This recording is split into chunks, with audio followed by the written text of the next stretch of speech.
Hi everybody, I'm Illustrator John McCoy. For those of you who are new to the channel, I'm an illustrator based in Cincinnati, Ohio, and I've been doing a series on YouTube called Learning to Draw with Andrew Loomis's Fun with a Pencil. And so far we got 16 parts this going in. I just wanted to create a video. I had a person on the channel, dpelpal, made a question in my supplementals materials video, how to wrap the features around the ball in Fun with a Pencil, which was created as supplemental material for Learning to Draw with Fun with a Pencil. This as well will be supplemental material for Learning to Draw with Andrew Loomis's Fun with a Pencil. We will be, basically the comment asked if I could make a video that was tracing over photographs showing how Andrew Loomis's divided ball and plane method, the Loomis head method in general, but I'm going to focus on the divided ball and plane method, wraps around photographs and how that kind of becomes proof of how the divided ball and plane method works, but at the same time the exercise of doing it. If you guys want to follow along, get some photographs and trace over them so you can see how the structure of the divided ball and plane method does work over real anatomy. This is a photo of me, so there's nobody else is going to be offended, or this, I have the right to share my own face. And these are photographs taken by Colleen Donohoue, a professional photographer in Northern Kentucky area. I wanted to use professional photographs because they weren't taken for this purpose. This is just photos that I had from my engagement photo shoot session with my now wife, my beautiful wife. But these are taken at a distance and professionally taken with a professional camera. And I was thinking about using selfies, stuff like that, but the thing is there's a lot of lens distortion. So I opted with a minimal or optimal focal distance so that the features of the head would not be distorted. Plus, with selfies, you can't get shots like this where there are side views and 3/4 views as easily. This will be ideal to show 3 angles, how they work with the divided ball and plane method. So enough talk, let's jump in and we'll follow his method and draw over this. Now I'm using my iPad. I've put this into Procreate, these 3 photos. I'm using a tracing paper and I've locked my iPad using guided access, I believe it's called. But that way in Procreate, I'm not trying to zoom in when I'm touching the paper or touching the surface, because even through this paper, it will still recognize touch if that's not disabled. So let's begin. So the first thing with the divided ball and plane method is starting with the sphere, or the ball, as Andrew Loomis likes to say it. So you can see how the ball is already there. Everybody's face is different. Everybody's head shape is different. Let's just go through and identify the ball that exists within the head shape for these 3 poses.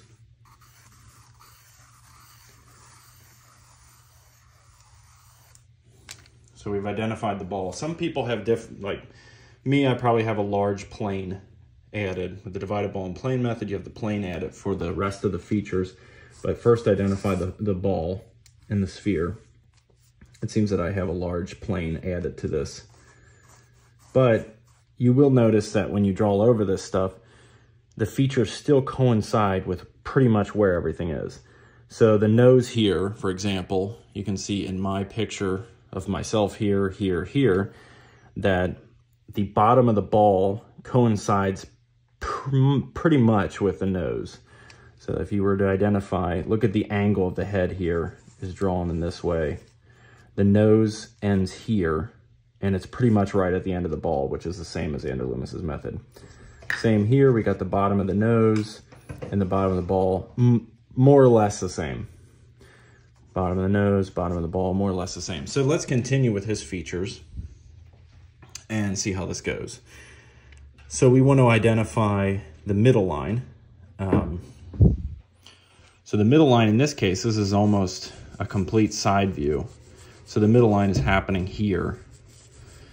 And we can identify the ear line. So we can, if we rough in the overall angle of the tilt of this head, the midline should be something like this. We're looking at basically a side profile. Then we can draw the brow line. This is a good one to start with, actually, with the side profile, because you can see how this is working. All right, so we've identified that. Now we drop the line down, straight down, being parallel with the axis. This is the axis here. And we have the brow line here, which you can see does coincide pretty much with where the eyebrow is, which is pretty cool. The nose line pretty much happens at the bottom of the sphere, like I said. In some cases, it's going to vary depending on that. So if we drag the nose line like that, you have that. Now, the mouth. So now we can, let's go what we did if you go back to watch my video, the divide ball and plane method. We divided this line, which wraps around the top, which starts at the top of the ball and ends somewhere down here. This line that wraps around the head has to be divided into 4 sections. And the brow line is the middle. So we've established the brow line. Now, we don't know exactly how far when we're drawing. In this case, we're going over a photograph. It's different. But when we were constructing it before and we didn't know, we did know, we moved forward with what we could, which is that we knew that the brow line and the top of the axis, this would determine, the midpoint would determine the hairline. There's a joke somewhere in there, but I'm not going to bring it out because, well, I will. I'm balding. And so you can see that from the front view, that might show up differently, but you can see how the hairline generally is here, but this obviously varies. But there's an important distinction here with the hairline, is that no matter, you still want to memorize it, because even if you're drawing all bald people, you're still going to want to know where the hairline is, because it's an anatomical feature in which the curvature of the head begins to change. So you have the same features, and then you put the hair on the people depending on that. You can use it as a reference point to see where the hair falls on a face after you've drawn that construction line. So don't forget that. Don't say, like, depending on who you're drawing, you don't have to draw the hairline. You do. It's part of one of his anatomical features that he's constructed. So now we have these 2 parts established, and we take that same measurement and drop it down, and that's how we get the nose line. And bingo, look at that. These are equidistant, basically, very equidistant. So you can see his method is, it's tried, it's true. Now, the chin, right here, is the last of the 4 parts along this line, and it should be equidistant with all of these. So if we draw it equidistant, bingo, right there. I will add something that I'm smiling in this, so my mouth is open a little bit in this drawing, which does increase this distance, so keep that in mind. But basically, these are equidistant parts, and you can see that working out perfectly. Amazing how that works. It is very cool to see. I'm drawing over a real photograph of myself here, and it works. The divided ball and plane method totally works. Totally checks out. All right, now let's talk about the ear. So the ear, you can see, is coming a little bit above the brow line, like so. And it does come out from behind the ear line on the head. And bingo, right there, it's behind. The bottom of it coincides with the nose, more or less. This one, my ears, everybody's anatomy is different, slightly. So you can see how my nose line is lower because I have a smaller ear. And now you will notice that we saw this in the video I already did about this divided ball and plane method, but he says that the skull does protrude behind the actual ball just a little bit, which you can see here. So there's the end of the ball, basically. And it goes out a little behind that. So it actually is elongated just a little bit, which you can see that happening with the side view. But then we have the eye line. The eye line happens, as you can see here, not equidistant between the nose and the brow line, but higher up, right around here. So we have my eye there. And then we have the mouth, which happens about equidistant. But again, smiling creates a slight change in that. And then the jawline basically happens a little bit in front of the ear line, right about here, which is true. And then that is just a curve that depends upon who you're drawing. But in this case, there it is. So let's move on to the second one and see how that works. The midline is what we'll establish first.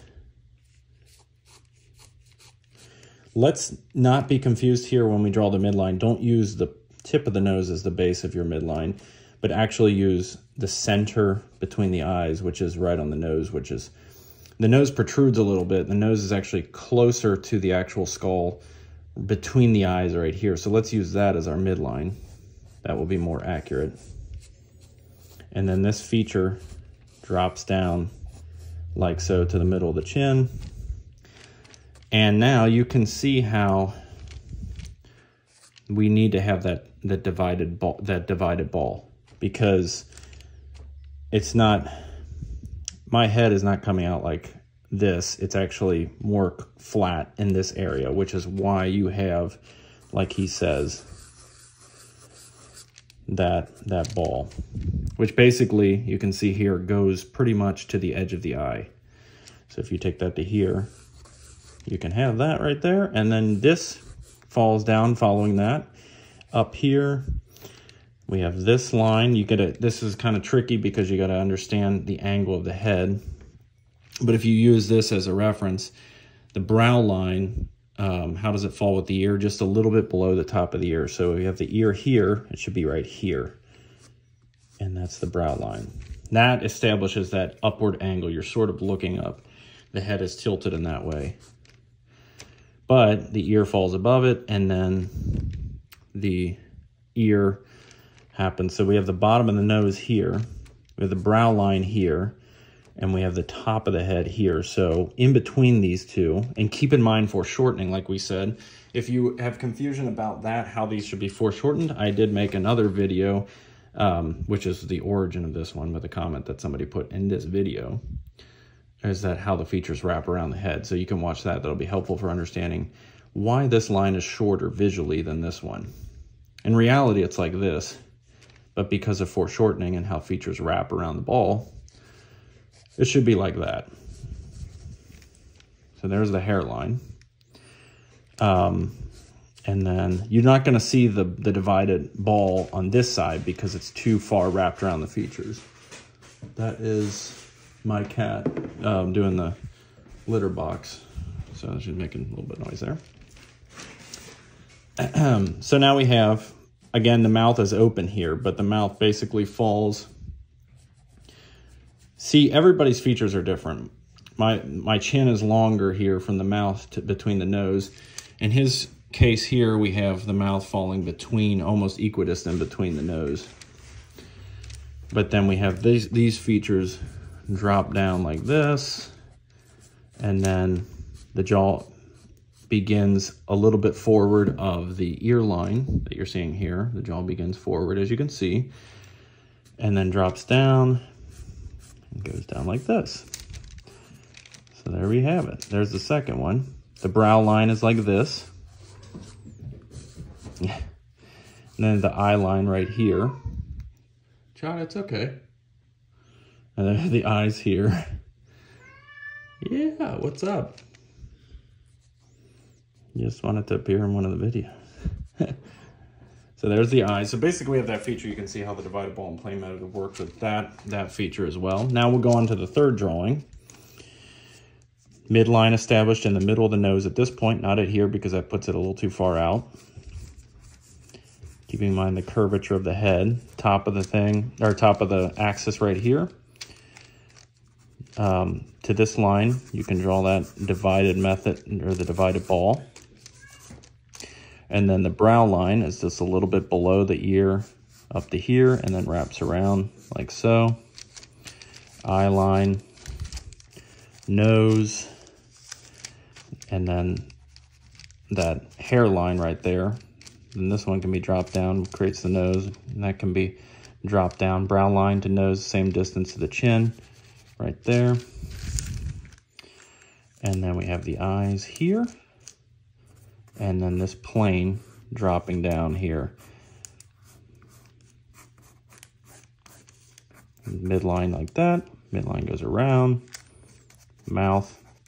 Of course, in this case, the mouth, the open mouth in these photographs does change that positioning a little bit. But I hope this video is helpful. That shows how that looks when you trace over the divided ball and plane method over top of photographs, and how you can see how Andrew Loomis's technique is anatomically accurate. And I felt like that was helpful for me, actually, to see how that works out. Works out very nicely. Everybody's face is different. That would be the preface that's kind of running through my mind the whole time I'm doing this exercise, is that, and he talks about that in his book, that measurements change depending on people. You have different kinds of heads. He has a whole page talking about that, how everybody's got a different kind of head shape, which does change things, but these overall measurements are correct.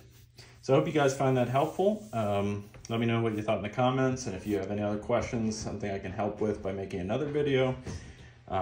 But yeah, hopefully that was helpful for you guys. And don't forget to subscribe to the channel if you haven't already. This series is really interesting, and the supplemental material is going to keep arising because there's a lot of different things that come up, questions that come up revolving around the Loomis method and so forth. And those are important questions, and I really appreciate you guys asking those questions, because those things help us understand more in depth of the principles behind this method.